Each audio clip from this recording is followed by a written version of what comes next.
demandé à ce que ton nom ne soit pas cité. Mais on peut. Oui, on peut, mais... Franchement, qu'est-ce qu'ils font? Alors bonjour tout le monde, on est en ce moment en direct de la forêt de Douville à Goyave où vous le savez un conflit oppose les petits planteurs de Cadette Sainte-Rose à l'ONF, donc l'Office national des forêts qui s'est mobilisé ce matin contre le défrichage entamé par ces petits planteurs. Bonjour, bonjour. Bonjour, bonjour. Alors pourquoi cette mobilisation aujourd'hui ? Oui, au niveau de l'intersyndicale SNUFEN CGT Forêt, on a tenu quand même à faire un point d'information sur le défrichement illégal de la forêt départementale domaniale de Douville. Nous, forestiers, à titre syndical, avons souhaité nous exprimer aujourd'hui pour vous informer sur les actions mises en œuvre pour protéger l'intégrité de la forêt publique de Douville, sur la commune de Goyave. Autrement dit, nous souhaitons alerter les citoyens sur le fait que l'intérêt général, c'est-à-dire le bien commun, que constitue cette forêt est mis à mal. Un groupe d'individus a débuté des actions d'appropriation illégale de cette forêt. La forêt départementalo-domaniale de Guadeloupe dispose d'un statut particulier né de la départementalisation des anciennes colonies françaises par arrêté du 30 juin 1948. La loi définit la répartition de la gestion de cette forêt entre l'État, le département de l'ancien domaine colonial. Ainsi, le massif forestier central de la Guadeloupe est remis en gestion au service des eaux et forêts et transféré en 1966 à l'Office national des forêts à la création de l'établissement public. Ainsi, le département détient la propriété du foncier et l'ONF en assure la pleine gestion. Les contravenants ne peuvent pas revendiquer la propriété de ces terres appartenant au domaine public et procéder à des distributions sans disposer d'un titre de propriété. Disposent d'ailleurs pas de documents officiels pouvant appuyer leurs revendications. Ça a été dit sur Guadeloupe Première qu'ils n'avaient rien. Les réseaux sociaux, en relayant de fausses informations, entre 50 et 60 parcelles d'environ 1000 m², ont fait l'objet d'une distribution à des adhérents de ce groupement pour la construction de maisons ou de mise en culture. Plus de 1000 arbres ont déjà été abattus. Les déclarations et actions menées ont conduit l'ONF à mettre en œuvre une procédure qui est en cours. Il faut que le défrichement irréversible d'arbres de plus de 40 ans cesse et nuit à la préservation de la biodiversité et de la qualité des eaux, à la stabilisation des sols dans des zones fortement sensibles à l'érosion, donc aux éboulements de terrain. Dans un territoire soumis à une forte pression foncière et ayant des difficultés sociales avérées, certaines personnes sont vulnérables et espèrent accéder à cette propriété. Ne nous trompons pas. En se servant du désespoir de ces personnes, les meneurs du mouvement vont les mettre dans des situations précaires et illégales qui représenteront un coût financier et des procédures judiciaires à leur encontre.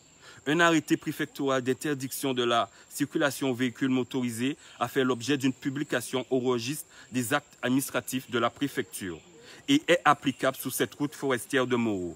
Des amendes sont et vont être mises aux personnes circulant sans y être autorisées. Parce que l'affichage, il n'y a plus d'affichage justement. Il y avait un panneau qui avait été apposé aussi, un panneau d'interdiction de circuler, sauf ayant droit. On voit qu'il n'y a plus rien, plus d'arrêté, plus de panneaux, plus rien.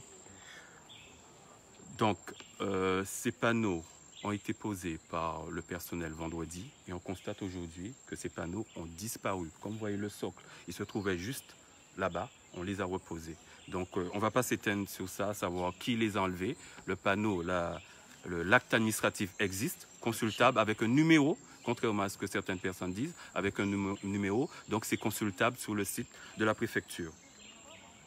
Pour sortir de cette situation, il s'agit de notre point de vue de bien expliquer et comprendre les enjeux environnementaux et sociaux, ainsi que les conséquences de ce qui se passe réellement dans cette forêt de Douville. Pour cela, nous invitons à une marche en forêt le 8 juin 2019, qui aura pour objectif de nous rassembler et d'échanger en présence d'historiens, d'acteurs publics, notamment associatifs, usagers et citoyens. La marche se clôturera par un bic à parole. Vous pouvez vous informer et poser vos questions en écrivant à forêtbiencommun971@gmail.com. Merci beaucoup. Alors bonjour. Pouvez-vous vous présenter s'il vous plaît? Alors, je suis Nicole Herdan, d'abord citoyenne, mais également élue du conseil départemental en qualité de présidente de la commission environnement. Alors on va commencer par effectivement votre point de vue en tant que citoyenne. Que pensez-vous de l'opération entamée par les petits planteurs de Cadette Sainte-Rose? Cadette Sainte-Rose? Enfin, c'est le syndicat des petits planteurs de Cadette Sainte-Rose. D'accord. C'est comme ça qu'il s'appelle. J'ai envie de dire aujourd'hui que l'heure est grave. Vous venez d'entendre une déclaration. La Guadeloupe est un haut lieu de l'humanité, de la biodiversité. Et quand on entend ce qu'on entend, quand on voit ce qu'on voit, je me demande, est-ce qu'on ne s'oriente pas vers une Guadeloupe de non-droit? Il est aujourd'hui capital de prendre en conscience ce patrimoine-là, à l'heure où les rapports justement de la GIEC annoncent un effondrement de cette biodiversité. Les forêts nous rendent des services écosystémiques innombrables. Et moi, en tant que citoyenne, je ne pouvais pas rester éloignée de citoyens guadeloupéens pour la défense de ce patrimoine commun de l'humanité. Et en tant qu'élu, là, la question est un peu plus complexe effectivement, puisque le département a la gestion en fait de ces terres, de cette forêt départementale domaniale, avec un problème qui se pose, c'est que justement ces petits planteurs revendiquent l'appartenance de ces terres par rapport à Hégésippe Légitimus, qui lui-même était justement un peu président de la colonie à l'époque. Alors comment se situe le département dans cette affaire? Alors sans remonter jusque-là, ce que je dis, c'est que le département est propriétaire du foncier et de la forêt départementale-domaniale. Concrètement, on a des outils juridiques pour pouvoir partager cette forêt. La Guadeloupe, elle appartient à tous. Les plages appartiennent à tous, les forêts également. Mais cela ne peut se faire que dans un cadre sécurisé qui a été mis en place par la collectivité départementale en lien avec les acteurs, le maire, le préfet. Donc on a un conventionnement et aujourd'hui on est en mesure de dire que le foncier, enfin, les parcelles forestières justement peuvent être mises à disposition. Ce sont des espaces qui doivent être entretenus pour être ouverts au public. On ne peut pas laisser ce à quoi j'ai assisté ce matin, on ne peut pas laisser faire, c'est impossible. Je ne cautionne pas ce qui se fait, ce qui se passe en ce moment sur nos forêts. Alors il y a un autre point qu'ils ont soulevé, c'est qu'il y a effectivement un chantier d'envergure dans la forêt au niveau de Moreau. Et prennent effectivement cet argument pour dire, bon, puisqu'on déboise, on déforeste, pourquoi leur interdire de faire la même chose un peu plus bas? Qu'est-ce que vous répondez à cela? Alors, je réponds que si le chantier a été mis en place, et contrairement à ce qu'on dit, ce n'est pas pour les bombes atomiques, etc. Ça rentre dans le cadre d'un investissement pour la fibre sur le territoire. Donc si le chantier a été autorisé, c'est pour le bien-être le bien-être de tous les Guadeloupéens. Donc ce n'est pas un chantier anodin. Si vous voulez avoir d'autres informations plus techniques, vous avez les professionnels qui sont là et qui pourront répondre à vos questions. Alors, qui se porte volontaire? Je suis volontaire.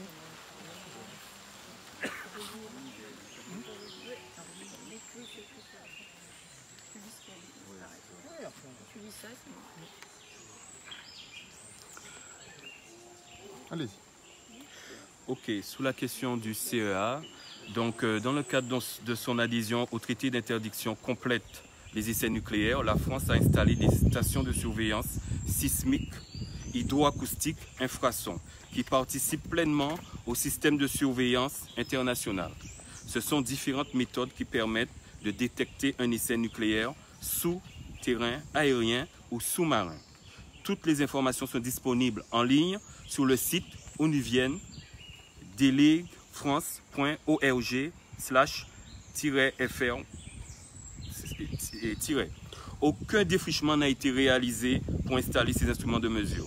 Les ouvertures de Lyon ont été faites sous d'anciennes routes forestières ou pistes de débartage prévues dans l'aménagement de la forêt pour l'exploitation du bois. Merci beaucoup. Donc ça, c'est effectivement les informations relatives à l'installation qui est opérée donc dans la forêt domaniale de Douville. C'est donc un infrason, vous en avez parlé, donc une installation du commissariat à l'énergie atomique en vue de prévenir justement des essais nucléaires. Merci beaucoup en tout cas à tous. Ils sont mobilisés. Vous pouvez effectivement venir leur poser toutes les questions que vous souhaitez. Ils seront là jusqu'à 9h30. À tout à l'heure.